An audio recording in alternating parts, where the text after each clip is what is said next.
Moçada, se nós somos o terceiro maior produtor de alimentos, né, e o primeiro exportador de alimentos no mundo, pela lógica não era para nenhum brasileiro passar fome.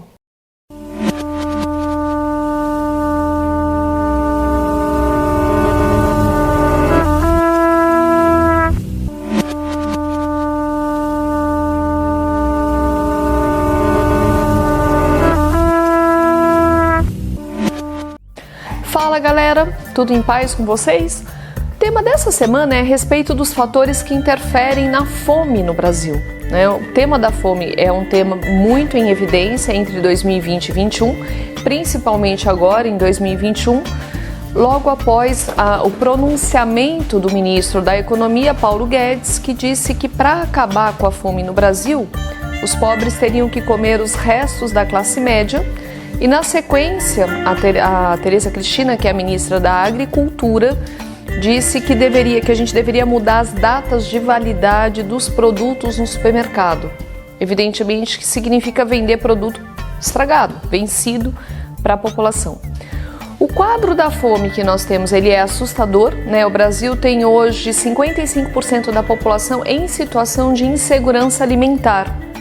São quase 20 milhões de pessoas passando fome mesmo para valer.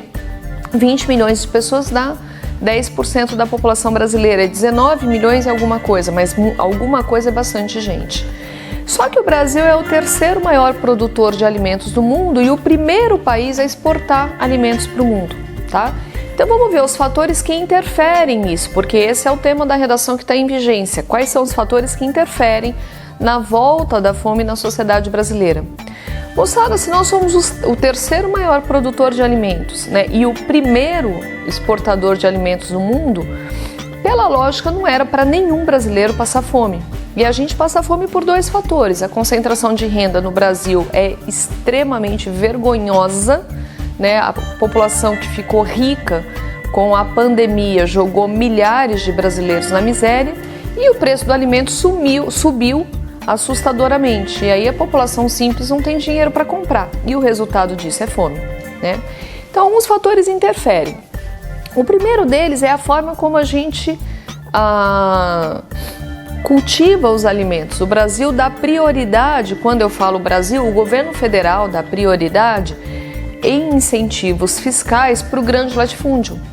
Então, em termos numéricos, gente, em 2020 o Brasil liberou 196 bilhões de incentivos fiscais, dinheiro pago com o seu imposto, para financiamento do grande latifúndio, para que eles possam comprar tecnologia, tratores e etc. E 7 bilhões apenas para o pequeno agricultor. Quando a gente pega os dados, a gente percebe que aí está o grande desperdício, e não no prato da classe média, como propõe o ministro Paulo Guedes. Por que aí está o grande desperdício? O grande latifúndio, ele normalmente trabalha com a noção de monicultura, né, que para ele é muito mais lucrativo. Então essa monicultura, ele vai plantar o quê? Ele vai plantar soja, ele vai plantar laranja, ele vai plantar tudo num espaço só. Só que o Brasil é um país extremamente grande, né? Então você imagina, por exemplo, você planta tomate aqui no estado de São Paulo e aí você vai levar esse tomate até Manaus, sendo que o nosso sistema de transporte é por caminhão. A hora que chega tomate em Manaus, gente, o tomate está mais caro que o ouro. Isso é verdade, uma pizza marguerita em Manaus custa uma fortuna. E o tomate está estragado, né? Porque o país ainda é um país quente, as estradas são ruins. Então, no transporte, a gente tem um desperdício de 50% de toda a produção.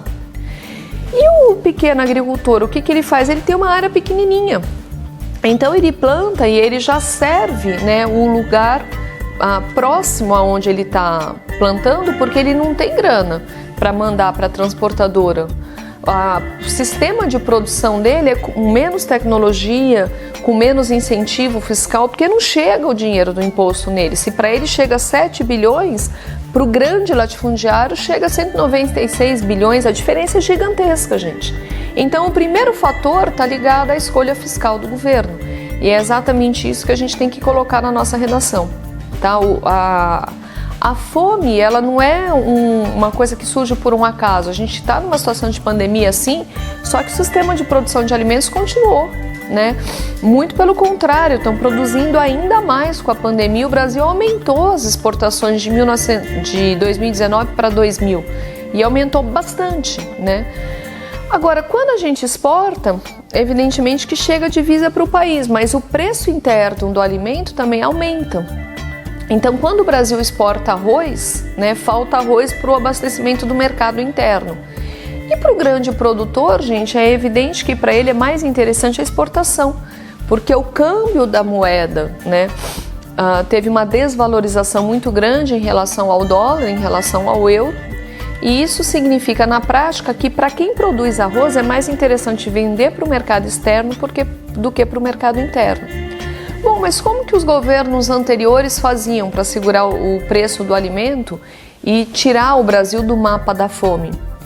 Políticas públicas, né? Entre essas políticas públicas, inclusive, um órgão fundamental que era a Organização do Abastecimento Interno de Comida, que propunha, por exemplo, que o Brasil só podia exportar todo o alimento que ele tivesse pelo menos 20% do total da produção anual para o mercado interno. Este órgão foi radicalmente desaparelhado no atual governo logo nos primeiros dias.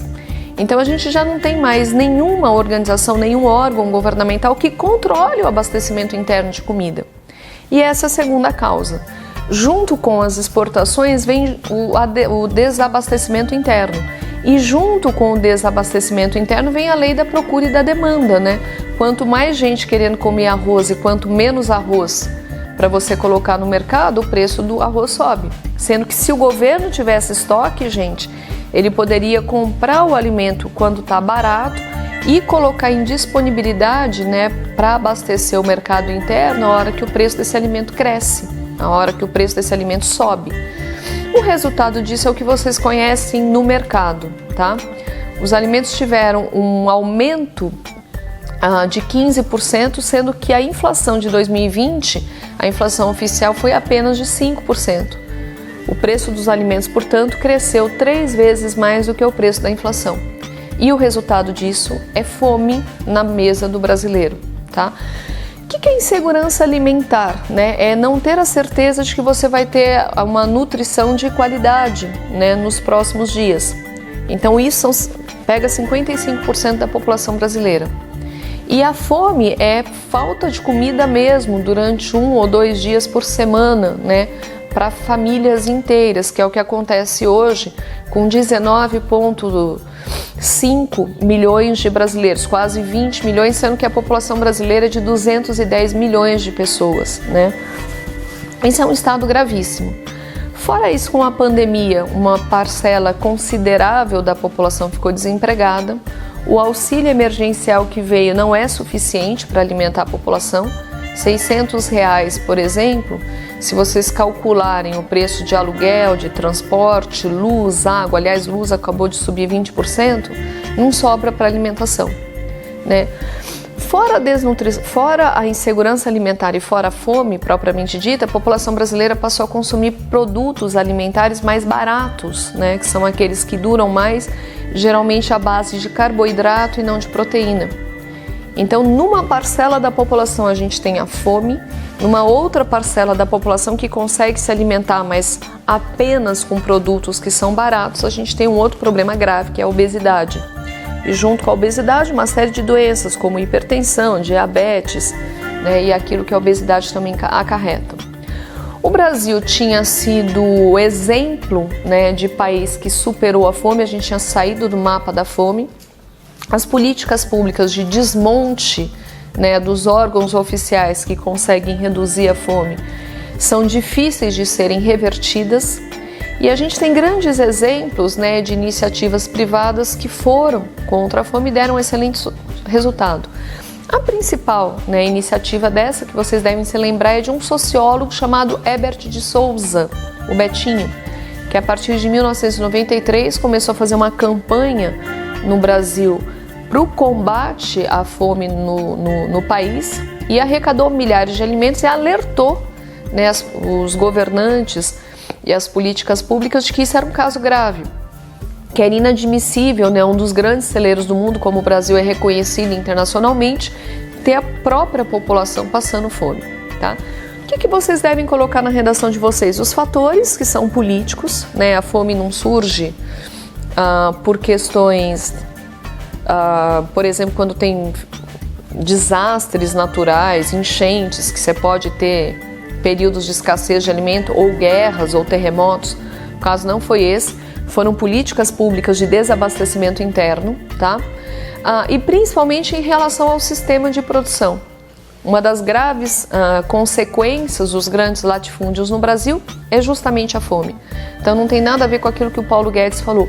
O desperdício doméstico, gente, que é o que o Paulo Guedes se refere, muita comida no prato da classe média brasileira, que a gente come muito mais do que um europeu, o europeu come um prato pequenininho, a gente come um prato grandão, segundo ele, é responsável por menos de 10% do desperdício de alimento, né?